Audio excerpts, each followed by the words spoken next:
उत्तर मध्य मुंबईसाठी आता प्रिया दत्त यांना भाजपचं तिकीट मिळणार का अशी सध्या शक्यता वर्तवण्यात येते। भाजपामधील एका गटाकडून प्रिया दत्त यांच्यासाठी प्रयत्न सुरू आहे। शिंदेच्या शिवसेनेपेक्षा भाजपात जाण्यास प्रिया दत्त उत्सुक आहेत का हे सुद्धा पाहणं महत्त्वाचं ठरणार आहे। अशा चर्चा सध्या सुरू आहेत। भाजपाच्या पहिल्या 2 याद्यांमध्ये पूनम महाजन यांचं नाव नसल्याचं सुद्धा समोर येत आहे।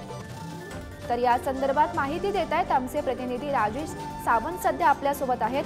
राजेश, महत्त्वाची बातमी आपण पाहतोय, आता उत्तर मध्य मुंबईसाठी प्रिया दत्त यांना भाजपचं तिकीट मिळणार का अशी सध्या शक्यता वर्तवण्यात येते। काय माहिती आहे या संदर्भातली?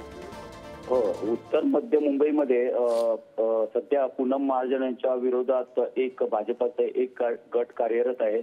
तर त्यांचं असं म्हणणं आहे की गेल्या 10 वर्षांमध्ये पूनम महाजन नागरिकांशी किंवा कार्यकर्त्यांशी संवाद साधलेला नाही, त्यामुळे ही नाराजीतून त्यांनी स्वतःहून प्रिया दत्त यांचं नाव पुढे केले आहे। कारण या मतदारसंघामध्ये जवळजवळ 1984 पासून दत्त फॅमिलीचं म्हणजे काँग्रेसपेक्षा दत्त फॅमिलीचं वर्चस्व आहे। 1984 पासून 1991 पर्यंत स्वतः सुनील दत्त या मतदारसंघातून निवडून येत होते। त्यानंतर 2000 त्यांच्या निधनानंतर 2005 मध्ये झालेल्या पोटनिवडणुकीमध्ये स्वतः प्रिया दत्त निवडून आल्या। त्यानंतर 2009 मध्ये त्या निवडून आल्या।